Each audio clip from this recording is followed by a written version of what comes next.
Welcome to State of Ed, a podcast about education inside the classroom and out. My name is Mark Isix. And I'm Nick Simone. How are you today, Nick? I'm doing well this evening. Yourself? Fantastic. You are going to absolutely love today because you are a math person, even though you pretend to be a social studies guy in your day job, but you are at heart a math person. And I'm a little bit of a math person, but nothing compared to you. And neither of us are anything compared to our guest. We have the absolute expert, Dr. Kristopher J. Childs, one of the most compelling voices in mathematics education today. He currently serves as Chief Academics, Equity, and Social Justice Officer at Open Up Resources and leads K-Child Solutions, his own mathematics, leadership, and professional development consultancy. He is the author of Teaching Mathematics for Social Justice, Grades K through 12, a guide for moving from mindset to action, and co-author of Making Sense of Mathematics for Teaching Girls in Grades K through 5, among other published work. He began his career as a computer engineering student at Florida A&M University, became a public school math teacher in urban secondary classrooms, and went on to earn his doctorate in mathematics education from the University of Central Florida. His article, Good Mathematics Teaching is Not Telling, It is Facilitating, kind of says everything that you need to know about where he stands. Dr. Childs, welcome to State of Ed. Thank you. I'm excited to be on here. Yeah. We're super excited. Yeah. This might be one of the top ones for me, Dr. Childs. All right, I'm excited to be on. We're going to have a good time. Yes, and we first kind of came across Dr. Childs through his videos. He makes a lot of really amazing videos that are very informational and insightful about mathematics. And mathematics is such a, for some, maybe for many, such a taboo topic because a lot of people in their own educational experiences didn't have success in mathematics. So Dr. Childs, let's just start there. How do you make mathematics accessible for people, especially for people who don't necessarily consider themselves quote unquote math people? So here's the thing. Everybody's a math person. But what we are struggling with, and we're struggling with today, you're referring to curriculum-based math, or textbook math, or quote school math. And the reason so many people struggle with it because it puts math inside a box, and math was never meant to be inside of a box. It was meant to make sense of the world all around us. For example, an adult would tell me all the time, I hate math. My children hate math. I said, oh, great. You hate math. But what is 50% of your utility bill? They can do math. Right now, depending upon when you're listening to this podcast, we're in 2026, gas is a little high. You could do math to figure out I remember in the olden days, $20 made a weekend. Now $20 gets you to the red light. You got to go back home. So there are ways that we can do math and make sense of it. Just again, it's the textbook math. And thus we have to think with the children that we're educating today, how do we make math relational? How do we make it in a lens that builds upon the knowledge they bring in and not treat them as a blank slate and say, you have to learn all of these things. Can you talk a little bit about your own experience in school with mathematics? Were there any teachers in particular who taught it well for you? Was it a subject you were particularly strong at at an early age? I'm glad you asked that. It was unique. I was just having a discussion earlier with a colleague about ELA versus mathematics. And by day, I run both departments, and I know my team may listen to this, but they know I love math to my core because honestly, I've always been good at it. I can always make sense of the mathematics. I can see where the solution path is coming from. So for me, I knew throughout schooling, I was going to do amazing in math. And I knew that would balance out every other class that I was taking. And I remember in middle school with Mrs. Farnsworth, my friend and I, we would sit beside each other in class and do all the problems just for fun. Like she's teaching, we do all the problems, we do home. And we used to have a competition who can do it better because we just liked it. And again, for me, it made sense. But then one of my teachers, I was just speaking to my best friend about him the other day, Dr. Winiger. Dr. Winiger and I in middle school did not see eye to eye. And the reason being, I was a calculator kid. I am amazing at a calculator. And he used to see me punching in buttons like, Chris, you cannot use a calculator in the class. You're using it too much. Put it down. And we used to get into it. I'm like, but it works and I'm getting it. You cannot use a calculator in this class. And he told me, and I would never forget this. He looked me in the eyes. That calculator, you won't always have it. You have to learn how to do it. And I will admit now, Dr. Winiger, if you're out there, if you listen to it, if you're watching it, you were right. I do not have that calculator with me every day. I actually have to do math. But doc, I don't have a calculator. I actually have a computer in my pocket and this iPhone that is even more powerful. So yes, you were right. I won't have a calculator, but I now have a computer and I know how to harness the power of it to get things done. So Dr. Winnegar, if you're out there, I am still using a calculator and this supercomputer in my pocket. And guess what? I'm on this amazing show with Nick and Mark. So guess what, Doc? I kind of knew what I was doing when it came to mathematics. Well, no doubt he's proud of you. But Nick, just knowing you as I do, Nick and I have had our years worth of debates over the calculator, whether or not this is a good thing or not. So here we have an example of Dr. Childs, who was obviously excelled at math early on. The calculator was gasoline on the fire for math for Dr. Childs. But I know, Nick, you've argued in the past to me that you would really advocate for students not to necessarily have access to a calculator early on. So I think the yeah, what let's get that going a little bit. the first thing I would want to ask after what you said you were the kid who loved the problems, right? And finished the problems quickly and wanted more. So even before we talk about the calculator, what are your thoughts about how we group kids in math? Because I feel like a lot of kids are slowed down because they have to wait for the pace of the kids that are struggling more. And then if you go too quickly, you lose the other kids. And like Dr. Child, I'll put it to you this way. In social studies, I want kids to know the full chronology of history. But I can teach them about the Cold War if they don't know about the French Revolution. Like I can do it. But you can't, math continues to build. So like the struggle that I have is, I feel like one of the reasons we're failing is because of the way we group kids just by age. But again, you're the expert. I'd be curious what your thoughts are on that. So I think we have to look at it multifaceted because the big thing is, and my colleagues argue me down, they have to learn this before they learn this. I get it. There are some topics you do need to learn in order. But also, if we're using the right task, and when I say the right task, rich problem solving task with multiple entry points, there are some areas where you do not need, quote unquote, the prerequisite skills to be able to engage and make sense of the task. And I think oftentimes we use that as a hindrance that, hey, Nick doesn't have these set of skills. I'm not going to give him grade level material. When I have a belief, and I've done this work across the country, every child can engage in grade level material. The key is, are we giving them that opportunity to engage within it? Now, to your point earlier, are some going to get quicker than others? Yes. But if I'm using rich enough problem solving tasks, for that child that takes a while, it's still going to engage them. For that child that gets it quickly, it is still going to engage them. But I have to be willing to step back and allow the beauty of mathematics to take hold as they're doing that sense making. And now, to the listeners out there, yes, we still need to provide them the interventions that are needed to bring them up to speed. But what we cannot do is not give them a grade level experience, because hypothetically, if they're in 8th grade, let's go back, 4th grade math. I don't know, 4th grade math. They're in 4th grade math and you don't give them a grade level 4th grade experience. Let's say hypothetically they do get to 5th. They're missing all those skills. You got to give them a grade level experience or otherwise they're not going to get it. Then another one, something to think about, because I love that. Here's the thing, and I know you're a social studies person. When it comes to mathematics, I treat teaching mathematics like popping popcorn. So I need y'all to tell, Nick, you pop popcorn. Mark, you pop popcorn, right? Of course. All right. When you pop popcorn, Nick, how many minutes? Oh, geez. Ballpark it. I'm putting you on the spot. 6 minutes, All I right, think. 5-6 minutes. Okay, Mark, when you pop it, how long? Probably 3 to 4 minutes. 3 to If 4 it's on minutes. high power. Okay. One of my colleagues says she just hits popcorn and lets it go to work. But I was here's the going to thing. say that, but I didn't want to get in trouble. But here's the thing. When you pop popcorn, you put it in, you however many minutes. When you open the microwave, you hear ding, because you hear pop, pop, pop, ding. You open it, and what do we all do? We shake the bag. Why do we shake the bag? We want to see what has popped, what hasn't popped. If everything hasn't popped, I guarantee you put it back in, you heat it back up. And your listeners are like, why is this guy talking about popcorn when he asked him a question about grouping? This reason.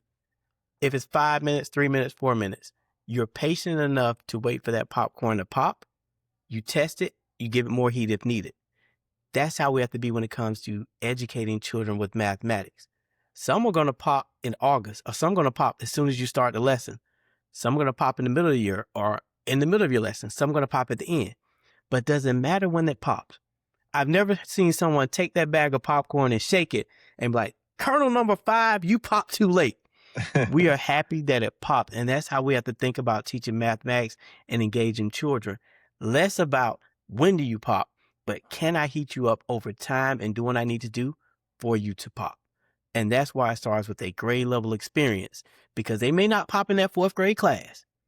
They may not pop in 5th, but what if they pop in 6th? And if I never gave them the heat in 4th and the 5th, they won't pop in 6th. So I love that. I absolutely love that.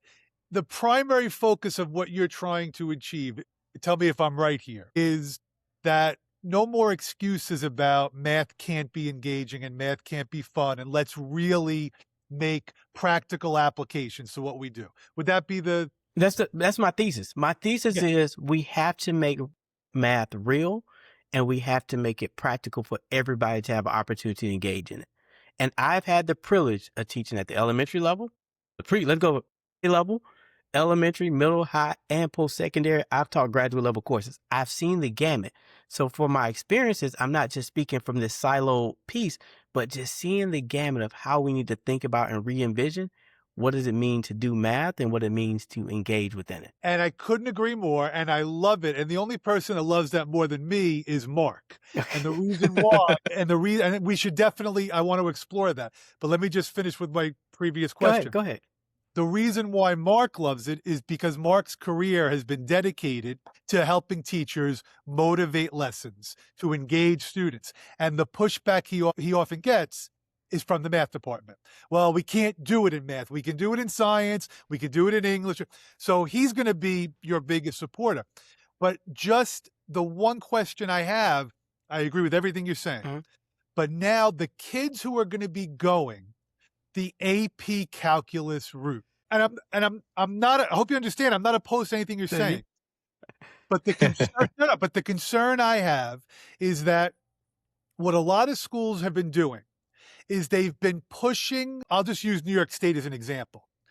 They want to teach what used to be in 9th grade to the entire 8th grade. So it used to be accelerated, but instead now everybody is doing it. And what I've always said to them is, you're basing it on them just passing an exam. Passing an exam does not prepare you. The standards are so low for what passing means anyway. So again, and I apologize, I'm using New York State. You're fine. They'll have all these kids pass the algebra regions with like 37% right or something. And they think, and now the rest of their 4 years of high school, they're failing miserably in math because they really don't understand it. That's my concern. So I love everything, and I want to keep talking about what your ideas are about how we can engage it. But that's one concern. I'm very familiar with the regents, but that's the thing that as I work with leaders to get us away from that assessment complex, because what does it matter if a child passes the assessment and fails at life? Since the beginning of my career, and I did this in Orange County Public Schools, and I'm proud to say it, I'm based in Florida. We're like standardized testing rural. But I remember my administrator when I first started teaching, he said, "Hey, Chris, you're first year teacher. Don't worry about the test. Make sure you cover the standards. The test takes care of itself." And here's the thing. I was actually a naive first year teacher. Like, that sounds great. And I wasn't the closest with my colleagues to hear the noise. I did that, and I had extraordinary results on the test. And that showed me from then on, yes, I'm familiar with the test. I know what's on it. I make sure they prepare. But hey, y'all, we're going to focus on what needs to be focused on. That test is going to take care of itself. And they're doing amazing things beyond, because I used to tell them the same thing I just told you.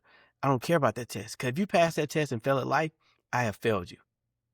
If you pass the test and pass at life, we're going to be good. But I wanted to always instill, and this at that time I was teaching high school, am I preparing you for when you leave me, and they were 9th graders, and you leave this school, are you ready for life? Time to talk engagement, Mark. That's amazing. Well, Dr. Charles, I know that you have been public about I guess I'll call it a critique of the gradual release of responsibility model in math, right? I do, we do, I you do do, that is a bunch structure. of doo-doo. So, all right. So critique, I guess, wasn't the wrong word after all. So you've argued that it essentially tells students that they don't know anything or they know very little. A, why do you think that model persists in so many schools? And what should school leaders and teachers be doing to shift away from it? I wrote a great article about it, shameless plug. But here's the thing. It came, if you look back at it, from Rosenshine in the 70s. Do you all know that started off as a literacy model? And then as it progressed, and I apologize, the name slips me, and it's in the article where another big literacy name started to use it. What I think happened, I can't prove it, but it makes sense. Some administrator went to a conference, heard this thing in literacy, like, oh my gosh, the gradual release, this is great. Let's put it in math. And that's how we got it. Because when you think about, I use the work of Thomas Carpenter, and it's cognitively guided instruction in mathematics, and you build upon it's using problem solving. It's the same thing that they're dealing with in math. It's not about can you regurgitate something. It's all about can you see a scenario or a problem?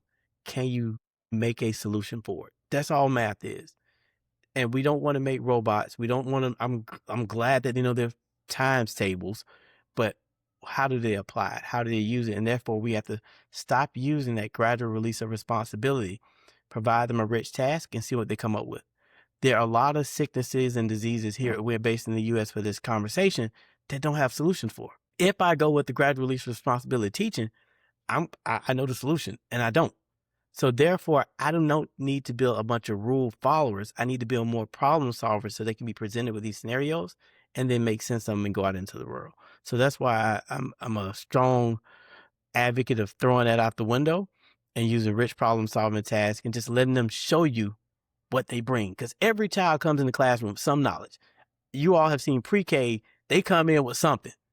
I just got to build upon it. They come in high school with something, middle school with something. I just need to build upon it. As opposed to gradual release, you're a blank slate. I got to teach you everything. That's simply not true. So with your work, We should have had him on with Christina Smeckens.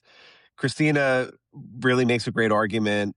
She has a solution for the gradual release problem also, because she makes a distinction or a differentiation between modeling, which is sort of like the cornerstone of a gradual release, and the think aloud, which is really more along the lines of what you're advocating, which is not just here, watch me do this, bing, bing, bing, bing, bing. Now you do it. Right.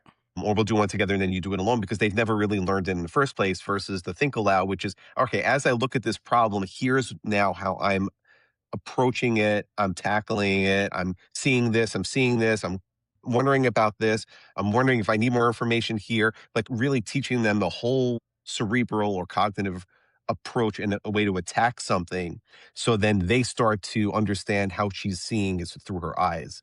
And then eventually they will slowly pick up on how to do that and she'll be able to hand off, which is more along the lines of what you're arguing, as opposed to just watch me do these steps.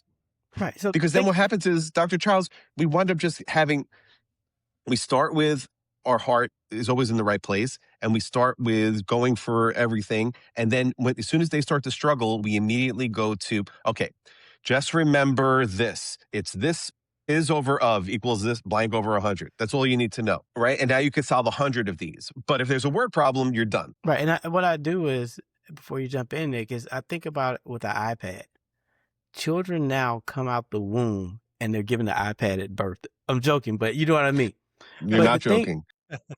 But and again, I'm not advocating, hey, take a tablet away, give it. But what I am saying is this.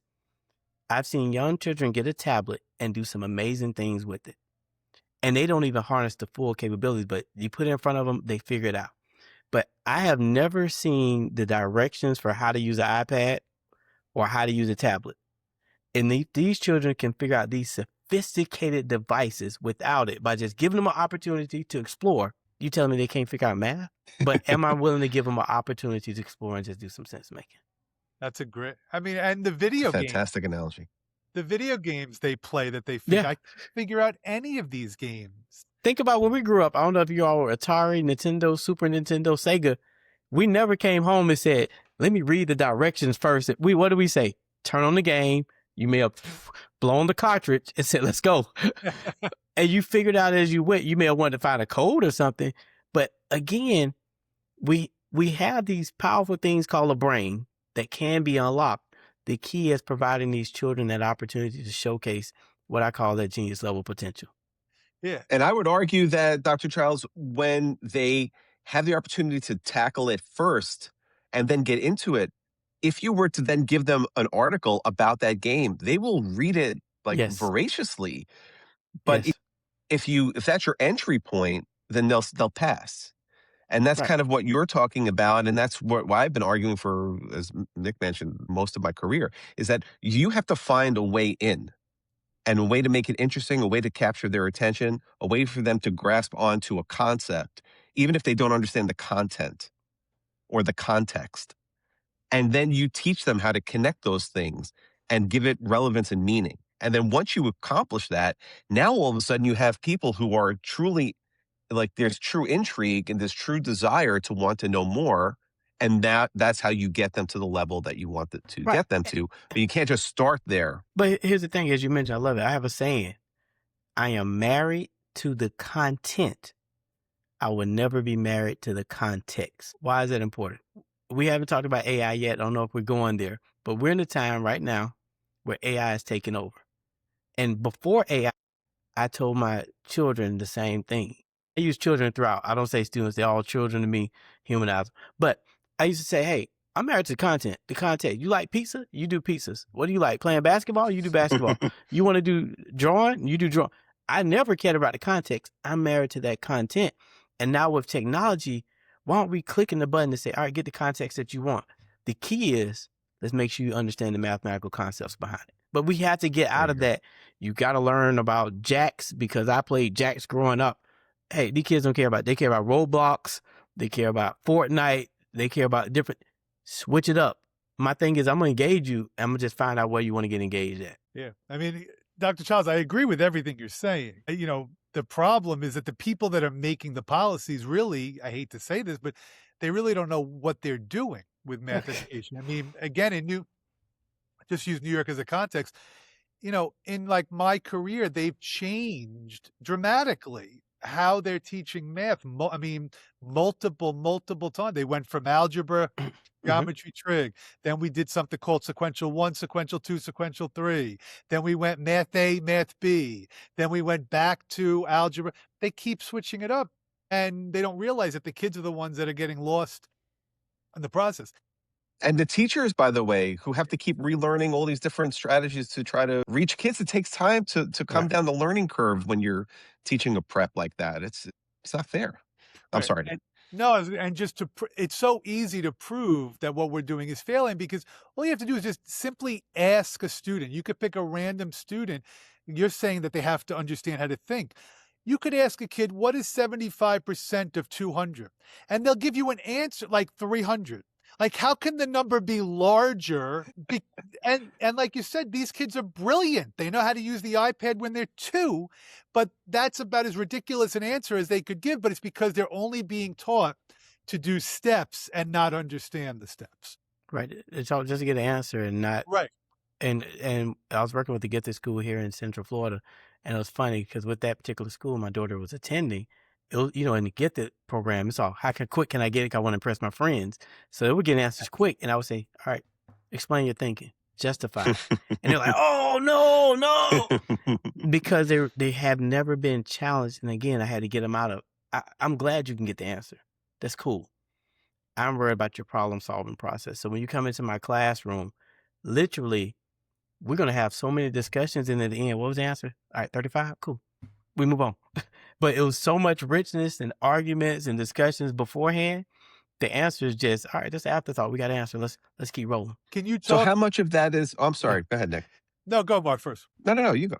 I told you we were going to be jockeying today. This is Yep. Go ahead, Mark. I'll go after. Trust me. How much of this is rooted in developing mathematical literacy so students can actually articulate what it is that they want to express and to demonstrate their understanding and to also understand what is being said to them? Like how much of that breaks down to just speaking the language of math? So I'm an unorthodox educator in the sense I don't care about the language. I just want you to engage at first. I can build the language later. I had a friend, he was doing the right triangle theorem, a squared plus b squared equals c squared. And when he was telling me it at the time, he was like, I take 5 and I can do a thing like I kind of double it tight, like put it times itself and get 25.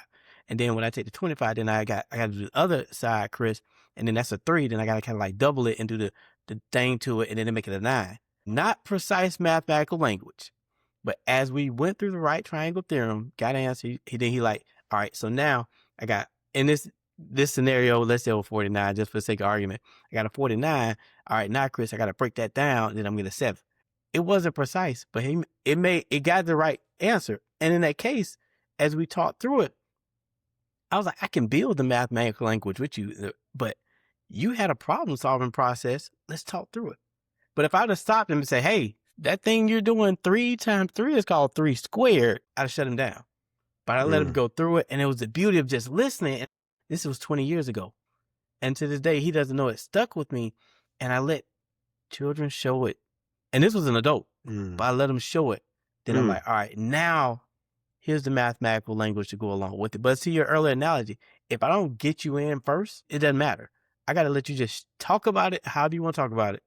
And then we bring in the correct terminology. You know, it's funny that you mentioned that because my wife is a kindergarten teacher, and she always comes home and tells all these wonderful stories about her kids. So one boy came up to her with a piece of writing, and she read it. It was like his first sentence, and Yeah. she read it, and she's very good at decoding what they're trying to say, Right. even though they haven't. So he says, "Oh, so I spelled all the words right?" She says, "No, you didn't spell a single word right, but it's fantastic because I can understand what you were Mm-hmm. trying to say." Right. So he's building from that place. So she's celebrating the victory and then will help him get to that next level instead of saying, well, this is not right and this is not right and this is not right. And then it snuffs out all of his enthusiasm. Right. Just build upon what they bring. And then you can go so much further, just like how you're having a conversation. If you listen more than you talk, you learn so much more, and we can go somewhere and do some great things. We can collaborate, as opposed to you talk, I talk. We're not going to get anywhere. We're in this thing called life together, and then when we understand that we're in it together, we all have the same end path. But while we're here, can we work together and build upon each other? We'll be so much better. So can you talk a little bit about the work you do with schools? Specifically, when you go in there, they hire you. Do you talk to the whole staff, you know, as a large group? Do you do sort of individual instruction? Do you work with administrators? All the above?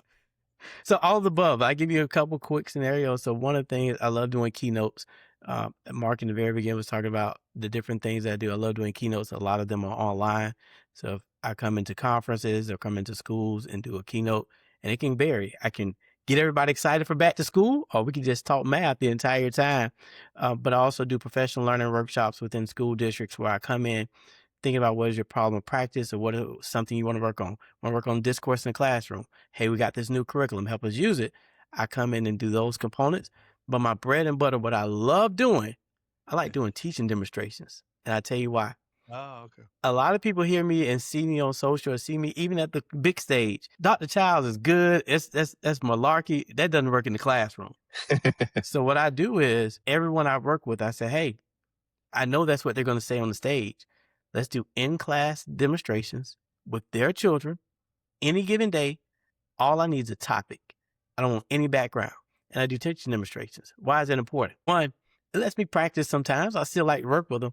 But two, it allows me to show you I am doing something with your children that may or may not have been done before. If I can do it and I don't know them, you know them, try these strategies with them and it's going to change the game.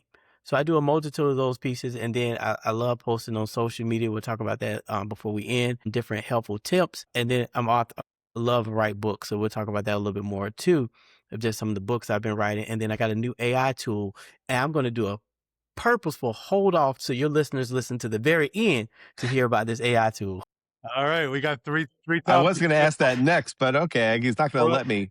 Cross off the 3 lists. So let's go. So, well, before we get to the 3, one of the frameworks that you use, in your social justice work using mathematics is to help students analyze and respond to issues in their own communities. So, for someone who's a school leader or a math department leader listening right now, like what is the first real step, that they can actually take to go down that road? Is it an instructional step? Is it a mind shift? A mindset shift? Like, what is it that they need to focus on? Most of us now with this generation of children, we're struggling with engagement. Okay. And why are we struggling? Because we're teaching them one thing and they leave, they see something different. So one of the things we have to do is think through, how can I reimagine it? Don't just go into the community and find out an issue. Have discussions with the families, have discussions with the community to see, hey, what is something we can collaboratively tackle? And guess what? If you all help me in the community, the families, what it is, I'm going to use the school to help you all. One thing is I'm big on, for example, 1 in 6, this is a true fact, 1 in 6 children come from food insecure households. 1 in 6. What does that mean? Most children are coming to school, they're starving, they're hungry. One of the things I work with schools in Atlanta is developing community gardens.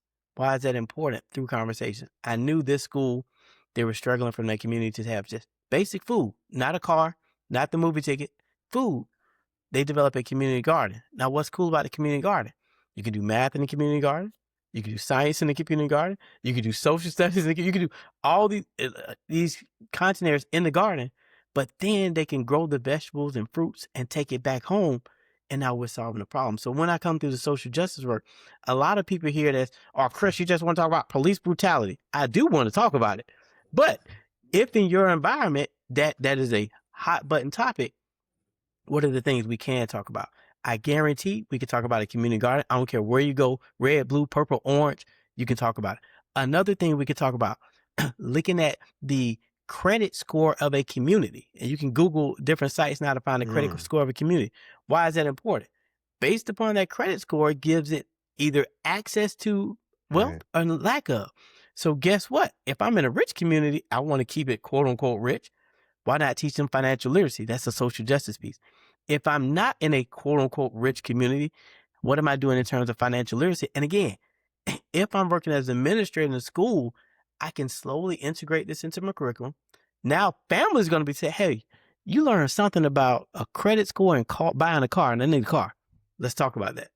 Or if it's a community garden, hey, y'all, have you all planted some vegetables? We need some vegetables. Let's go there. Now, if you're in another community like, hey, I'm in a community, Chris, we're actually dealing with police brutality. We're going to talk about it. Let's bring in the community. Let's bring the social justice lesson forward. Again, we cannot continue with social justice, say what you can't talk about. I focus on what you can talk about. And I guarantee as we talk about more things that you can, eventually we're going to get to some of those deeper topics like gerrymandering, which we're all getting impacted by. Again, we have to have the conversations, not having the conversation, not using education to have it. For some reason, I've been on this planet long enough.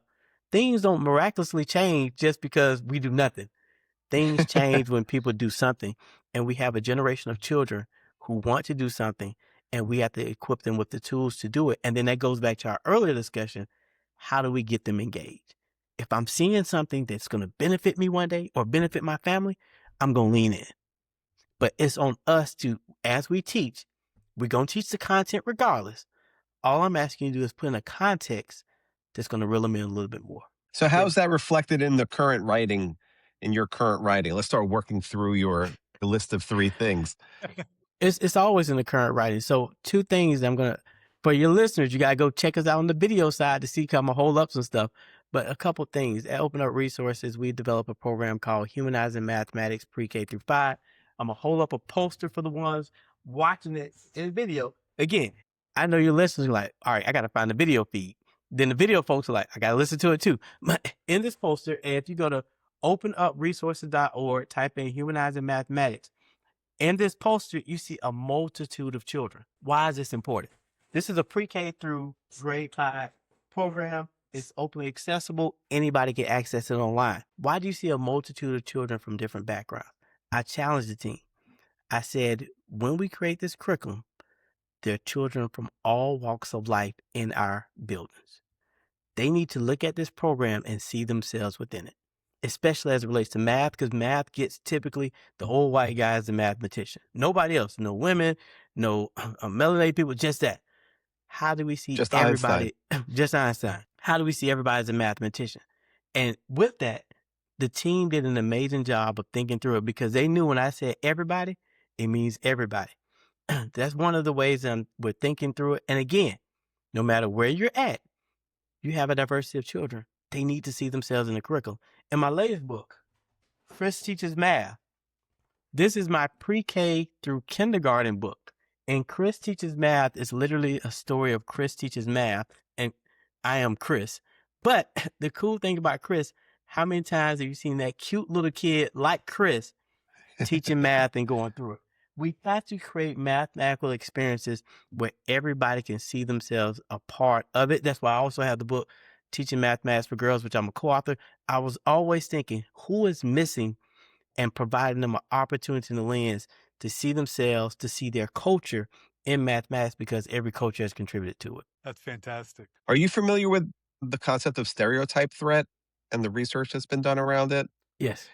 Yeah, because this work that you're doing is really just so laser focused on trying to work against that stereotype threat, which gets in the way of a lot of young people and their full potential of what they can learn and what they can accomplish. Right. Cause, and so for me growing up, I remember the earlier question was, Chris, what got you into math? I'm the type, I used to open my book. First, this is my old school folks listening. Y'all remember this. You look and see who had the book the year before. So I'm looking for my friends' names. Exactly. You remember those days. But the second thing, every time I open up a book in school, from pre-K through high school, actually post-secondary, I used to look at the authors. I used to wonder why I never see an author looks like me. Why did I never see an author that looked like my mom? And I was curious. And then I wondered, who gave that person the authority? Like, what made them so great they can write a book? So now, how is that impacting my work? I'm thinking through the lens of who not only is representing materials, but in my role, I get the opportunity to work with some cool authors, whether I can formally work with them and publish with them, or where I can give them advice, because again, everybody has a contribution. Everybody has a piece of the puzzle that deserves to be brought to the table. And in my work, I want to see everybody win, not just one particular group. And that's every day I wake up, I'm thinking, who is missing? How do we bring them in and give them that opportunity so a child doesn't do like I did and wonder, why am I flipping pages the entire year and I never see a story about me? Great. Are we Is ready it time for the big reveal yet? Because I ready for the really big want to know reveal, about the the AI AI tool. reveal? I don't know if I'm allowed to ask yet, but Oh, go if I ahead and am, ask. then I'm asking. So one of the things I was working on, and it came through multifaceted, and with my daughter, we were getting ready for the end of year test. As we were getting ready for the end of the year test, I travel a lot. It's no secret. If you know me by now, I travel a lot, and it does impact me being able to help her. So I said, I need to reinvent myself to help my child. And I started playing around using AI tools, and I created something to help her when I'm not around. And I'm like, all right, this is kind of cool. But then I think I get so many phone calls from friends and relatives. Chris, can you help me with math? Chris, do you know someone? I'm like, hey, I just created something for my daughter. I think you should check it out. And they started checking it out like, who can I tell about it? I'm like, it's in beta, but if it's, then it realized I had something. So through that, I developed something called Dr. Child's Digital Twin. And if you go to KristopherChilds.com, KristopherChilds.com, and then you click Ask Dr. Childs, it's going to open up my digital twin. The digital twin, here's the cool part about it. If you're a family member, it works for you. If you're a teacher, it works for you. If you're an administrator, it works for you. If you're a child, it works for you. Pre-K through Algebra 1. I stopped at Algebra 1, and everybody's like, why won't you keep going? Because so many children, and it really started, I got something new coming out with Algebra 1 I'm working on. So many children get stuck at Algebra 1. So I was like, if I get you all there, everything else will be fine. And with this tool, if you're a child, you just have a math question, you go on there, you type in your question, it's going to respond to you.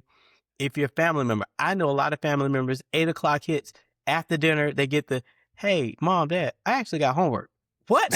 And they're like, what math? So families, there are prompts that families can go into the same tool, ask it questions, help their child with math. If you're an educator, pre-K through Algebra 1, every educator, in my opinion, deserves a co-teacher. Especially, I'm biased, every math educator.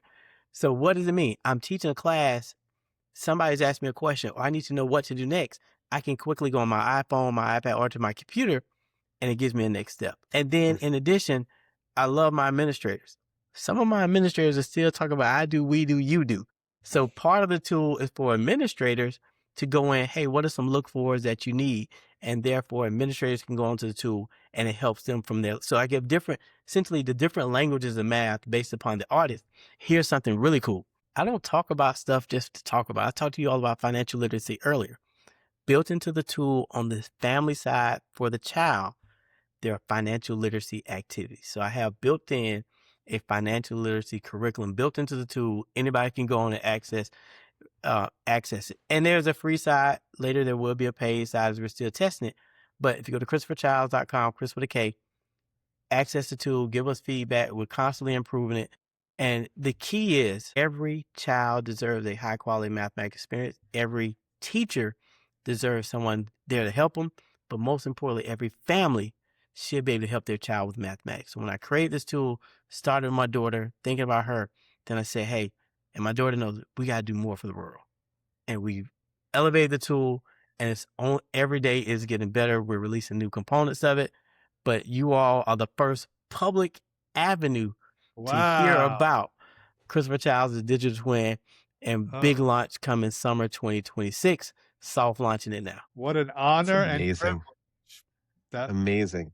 Thank you So so while much. everybody else gets the digital twin, we were blessed to have the original Dr. Chris Childs with us today on State of Ed. Dr. Childs, I knew that we were, Nick and I were geared up for this one, but you completely delivered way beyond our expectations, which were already sky high. Can't thank you enough for sharing your time, your expertise, your passion for math, and for just creating a better world for our kids with or without math. It's so inspiring and aspirational, the work that you're doing. And, kudos to you for everything and all that you're continuing to do and will do in the future. So impressive. Thank you all. Thank you all for being on here. And to all your listeners out there, check me out on all social media platforms at DRKCHILDS, at DRKChilds. Every single media platform I am on. If you haven't heard of the platform, I'm probably already on it. And if it's coming down the pipe, I'm on that platform at DRKChilds. But definitely check out my website, www.ChristopherChilds.com. Stay up to date with all the things I'm doing. But that digital twin, I'm telling you all, it is a That's game changer, fantastic. and it was created just for every single family out there who doesn't get access to what they need to help their child do math. We'll put all of those links on the show notes just to make it easy for our listeners. Awesome. Dr. Childs, fantastic. Thank you so much. Thank you so much for your time. Pleasure to meet y'all, Nick and Mark.